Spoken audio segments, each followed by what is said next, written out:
துண்டு பட்டை, இலை, கல்பாசி, நட்சத்திர சோம்பு போட்டு தாளிக்கிறேன். கிராம்பு 2 இது பொரியட்டும். பொரிஞ்சிருச்சு. வெங்காயம் சேர்க்கலாம்.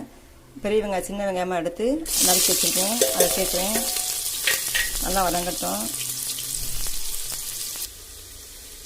தக்காளி, சின்ன வெங்காயம், இஞ்சி, பூண்டு வதக்கி அரைச்ச பேஸ்ட்டு.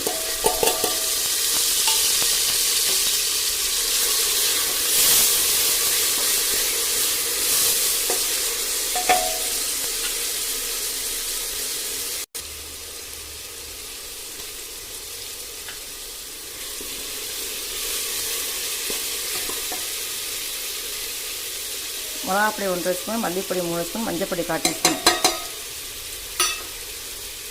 மிளகா, மல்லி, மிளகு, சீரகம், சோம்பு, பட்டை, கிராம்பு, ஏலக்காய் எல்லாம் வறுத்து அரைச்ச பவுட்ரு.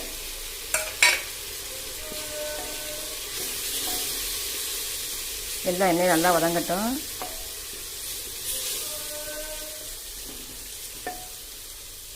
இதோட மட்டன் சேர்த்துக்கலாம்.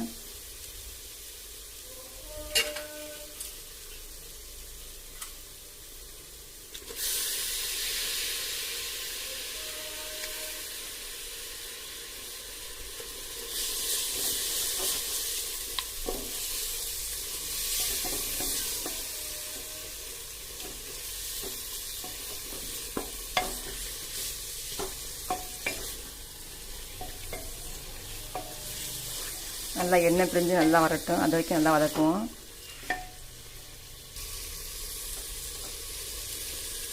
நல்லா இந்தளவுக்கு நல்லா வதங்கணும். நல்லா எண்ணெய் பிரிஞ்சு வருது பாருங்க, இந்தளவுக்கு எண்ணெய் பிரிஞ்சு வரணும்.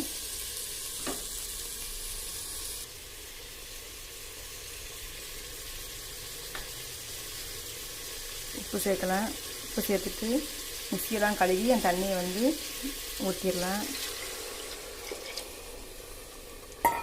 நமக்கு எந்தளவுக்கு குழம்பு வேணுமோ அந்தளவுக்கு நம்ம வச்சுக்க வேண்டியதான். தனியாகவோ நமக்கு எப்படி பிடிக்குமோ அந்த மாதிரி வச்சுக்கலாம். இது ஒரு 7-8 விசில் நல்லா வேகட்டும். மூடி வச்சிடலாம். இறக்கி வச்சு தேங்காய் சேர்க்கலாம். இப்போ இதை மூடி போட்டு வேக விட்டுடலாம். நல்லா கொதி வந்துருச்சு. மூடி போட்டுடலாம்.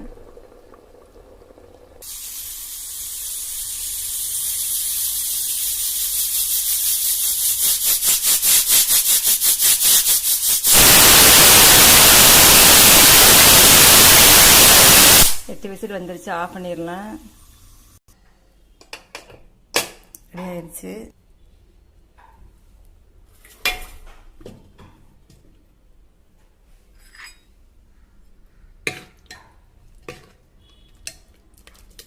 நல்லா குழம்பு ரெடி ஆயிடுச்சு.